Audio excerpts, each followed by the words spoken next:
आमदार सतेज पाटील, आमदार ऋतुराज पाटील यांच्याकडून ऑलिम्पिक पदक विजेत्या स्वप्नीलला 5 लाखांचे बक्षीस। पॅरिस ऑलिम्पिकमध्ये कांस्य पदक मिळवून कोल्हापूरचे नाव जागतिक पातळीवर झळकवणाऱ्या स्वप्नील कुसाळे याला आमदार सतेज पाटील आणि आमदार ऋतुराज पाटील यांनी 5 लाख रुपयांचे बक्षीस जाहीर केले आहे। स्वप्नीलची ही कामगिरी समस्त कोल्हापूरवासियांसाठी अभिमानास्पद असल्याचं आमदार पाटील यांनी सांगितलं।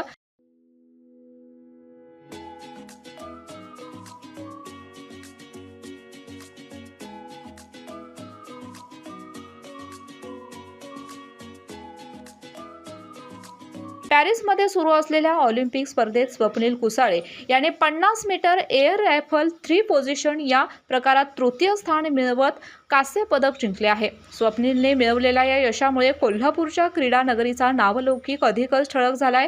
यापूर्वी खाशाबा जाधव यांनी हेलसिंकी ऑलिम्पिकमध्ये कुस्तीमधील कांस्य पदक जिंकले होते। त्यानंतर तब्बल 72 वर्षांनी स्वप्नीलने हे यश मिळवले आहे। हे यश संपूर्ण कोल्हापूरवासियांसाठी अत्यंत अभिमानाचा क्षण आहे। स्वप्नीलला 2021 साली ब्रँड कोल्हापूर हा सन्मान देऊन गौरवण्यात आले होते। ब्रँड कोल्हापूरच्या या कार्यक्रमात कोल्हापूर जिल्ह्यातील विविध क्षेत्रातील गुणवंत व्यक्तींचा, खेळाडूंचा गौरव केला जातो। ब्रँड कोल्हापूरने गौरवलेल्या स्वप्नीलने मिळवलेल्या या यशाचा अभिमान वाटत असल्याचे आमदार पाटील यांनी सांगितले। अशाच नवनवीन अपडेट पाहण्यासाठी आमच्या केके न्यूज चॅनेलला सबस्क्राईब करा।